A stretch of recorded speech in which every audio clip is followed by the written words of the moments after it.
This is Stephen Tucker doing my narrative speech. Here is our audience.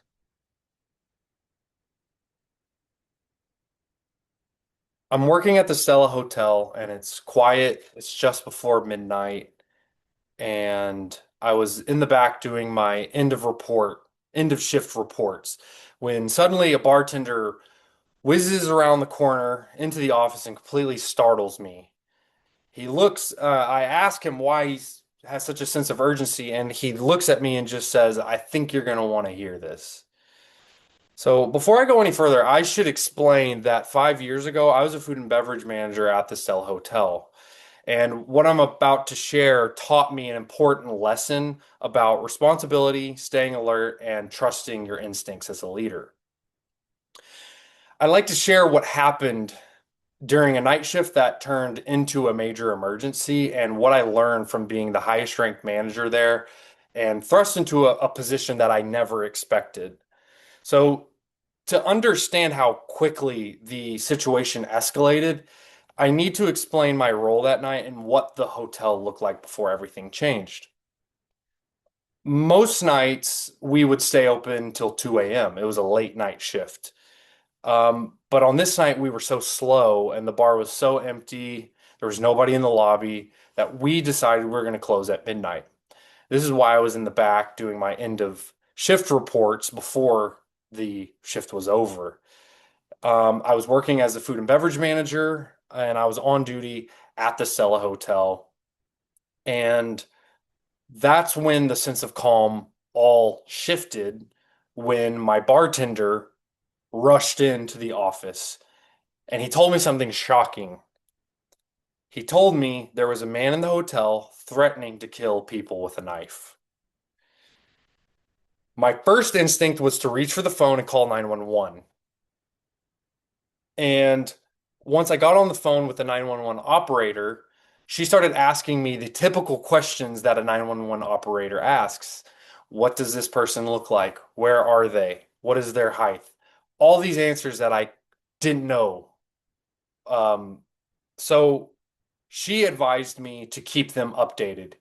And I went against my better judgment in that moment and listened to her. So I end up going to the lobby and I meet with our night audit employee, and he's standing next to a pile of clothes, a jug of water, and an old phone. He tells me we still don't know where he is, but now he's naked. So that sense of calm ended, and the situation quickly escalated because we realized this guy was on the loose and he was threatening staff and hotel guests.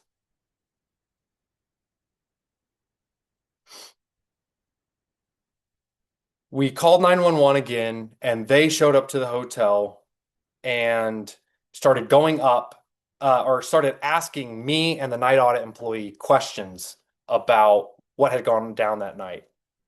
We had limited answers when all of a sudden a group of teenagers come into the lobby and they tell us that there is someone throwing furniture at a window up in one of our rooms.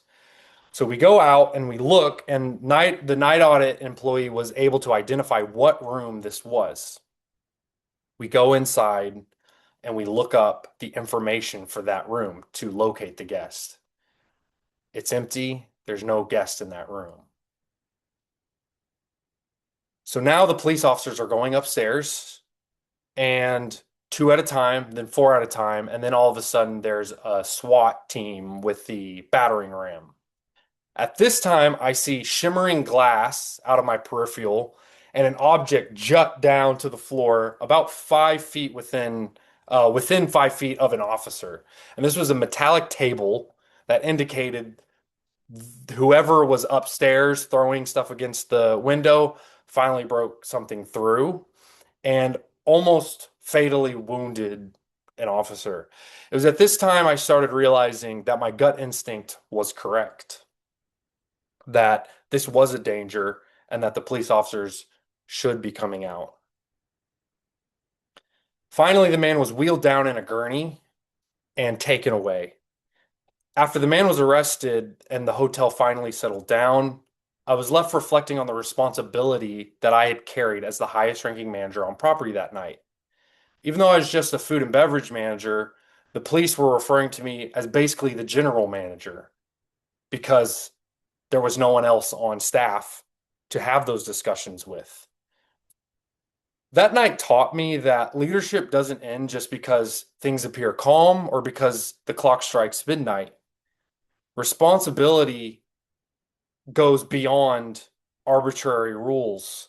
And it taught me that my gut instinct and staying alert and being responsible for the guests and the staff was my ultimate duty. And since that experience, I now approach leadership with a greater awareness and confidence in my gut instinct, knowing that sometimes the most important moments are the ones you never see coming. Thank you. So now we're going to go through a quick Q&A. How did that event shape the way you handle unexpected situations now? I feel like that gave me confidence in trusting my gut, especially early on when I first called 911 and they kind of treated me like it wasn't a big deal, even though I knew it was. I think next time I would still insist and say, I don't care, still send somebody. So that's probably how it would change now. Anybody else? What do you think helped you stay calm in that situation? Oh, what helped me stay calm was that we had taken the right precautions in the moment. So some of the things that we did was I went and locked.